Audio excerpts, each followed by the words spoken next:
Habatus Renungan Harian Anak. Shalom, selamat pagi adik-adik semua. Kembali kita bertemu di renungan kesayangan kita, Habatus, hidupku bagi Kristus. Ibu mau bertanya kepada adik-adik, siapa yang pernah diejek oleh teman-temannya? Dikatakan jelek atau dikatakan sok tahu atau dikatakan kamu orang Kristen nanti matinya disalib ya, atau mungkin dikatakan anak mama cengeng, dan masih banyak lagi ya. Apa yang adik-adik lakukan? Marah dan berusaha membalas mereka, atau diam saja ya. Nah, hari ini kita akan belajar dari seorang tokoh, yaitu Raja Daud, bagaimana dia bersikap ketika dia dikutuk oleh Simei orang Benyamin. Kisah ini terdapat di dalam 2 Samuel pasal yang ke-16 ayat yang ke-5 sampai yang ke-14. Nanti adik-adik bisa membaca ayat-ayat ini secara lengkap di Alkitab masing-masing di rumah ya. Nah, ibu akan membacakan di ayat yang ke-10 sampai yang ke-12. Demikian bunyi firman Tuhan. Tetapi kata raja, apakah urusanku dengan kamu, hai anak-anak Zeruya? Biarlah ia mengutuk, sebab apabila Tuhan berfirman kepadanya, kutukilah Daud, siapakah yang akan bertanya, mengapa engkau berbuat demikian? Pula kata Daud kepada Abisai dan kepada semua pengawalnya, sedangkan anak kandungku ingin mencabut nyawaku, terlebih lagi sekarang orang Benyamin ini, biarkanlah dia dan biarlah ia mengutuk, sebab Tuhan yang telah berfirman kepadanya demikian. Mungkin Tuhan akan memperhatikan kesengsaraanku ini, dan Tuhan membalas yang baik kepadaku sebagai ganti kutuk orang itu pada hari ini. Nah, luar biasa ya Raja Daud. Raja Daud tidak membalas Simei, walaupun dia seorang raja yang besar, dan pada saat itu dia bersama dengan para pengawalnya, para bawahannya.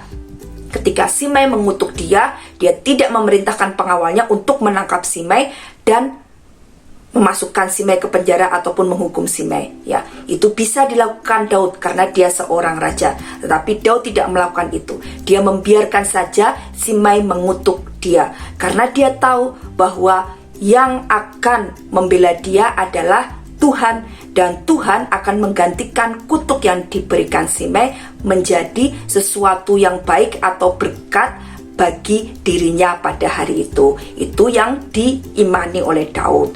Nah, dari pembelajaran hari ini, firman Tuhan yang sudah kita baca tadi dan kita dengarkan tadi, kita diajarkan bahwa ketika ada orang yang mengejek kita atau berbuat jahat kepada kita, kita tidak perlu membalas mereka ya. Kita hanya cukup menyerahkan kepada Tuhan, maka Tuhan yang akan menjadi pembela kita. Dan bahkan seperti apa yang diimani oleh Daud, kita perlu imani juga setiap ejekan atau setiap kejahatan yang dilakukan orang kepada kita digantikan oleh Tuhan menjadi suatu berkat atau perbuatan baik yang lain bagi kita ketika kita sungguh-sungguh berbuat baik dan senantiasa taat dan setia kepada Tuhan. Sama seperti yang diperintahkan Tuhan Yesus kepada murid-muridnya. Masih ingat apa? Ketika seseorang menampar pipi kirimu, maka berikanlah pipi kananmu. Yang berarti kita tidak boleh membalas kejahatan orang atau ejekan orang dengan perbuatan yang sama, tetapi sebaliknya kita mengampuni mereka, mendoakan mereka, dan terus mengasihi mereka ya, karena Tuhan Yesus juga sudah mengasihi kita dengan mati di atas kayu salib, walaupun kita sudah sangat berdosa ya, walaupun kita sudah sangat nakal ya, banyak melakukan perbuatan-perbuatan yang tidak benar, tetapi Tuhan Yesus tetap mengasihi kita. Itu yang harus kita lakukan sebagai anak-anak Tuhan yang hebat, yaitu tetap mengasihi orang-orang yang berbuat jahat kepada kita, serta mendoakan mereka dan menyerahkan semuanya kepada Tuhan. Tuhan yang akan membalas setiap orang sesuai dengan perbuatan yang mereka lakukan. Ada upah masing-masing dan Tuhan menentukan bagi setiap orang sesuai apa yang sudah mereka perbuat.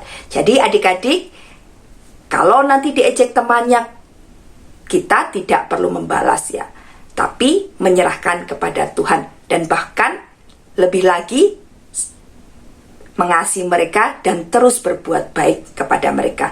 Nanti lama-lama mereka juga akan malu dan juga melihat bahwa wah, hebat ya anak-anak Tuhan ini, hebat ya orang Kristen, walaupun diejek, walaupun dijahatin, tetap mengasihi, tetap berbuat baik. Dan nama Tuhan yang dipermuliakan atas kehidupan kita. Itu yang dapat kita pelajari. Mari kita akan berdoa bersama-sama mengakhiri renungan kita hari ini.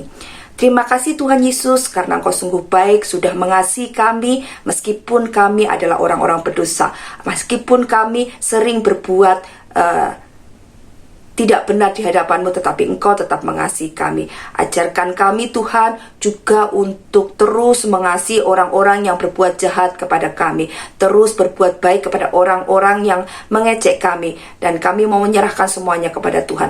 Engkau yang melihat apa yang kami berbuat, Engkau yang melihat apa yang mereka perbuat, maka Engkau yang memberikan pembelaan dan memberikan upah sesuai dengan apa yang kami lakukan. Kami percayakan kepada Engkau. Ajarkan kami untuk mendoakan setiap orang-orang yang selalu mengejek ataupun berbuat jahat kepada kami. Engkau yang mengasihi mereka seperti Engkau yang mengasihi kami. Terima kasih Bapa, terima kasih. Kami serahkan hidup kami sepanjang hari ini. Tuhan memberkati, Tuhan menyertai, Tuhan menolong untuk seluruh aktivitas kami saat kami belajar, bermain, dan melakukan tugas-tugas kami, beraktivitas. Tuhan yang akan memberkati sehingga kami menjadi anak-anak yang memuliakan nama-Mu, anak-anak yang menjadi berkat, kesaksian, dan menyenangkan banyak orang. Terlebih lagi menyenangkan hati Engkau. Terima kasih Bapa, di dalam nama Tuhan Yesus Kristus kami sudah berdoa dan mengucap syukur. Amin. Selamat pagi adik-adik, Tuhan Yesus memberkati kita semuanya. Habarus Renungan Harian Anak.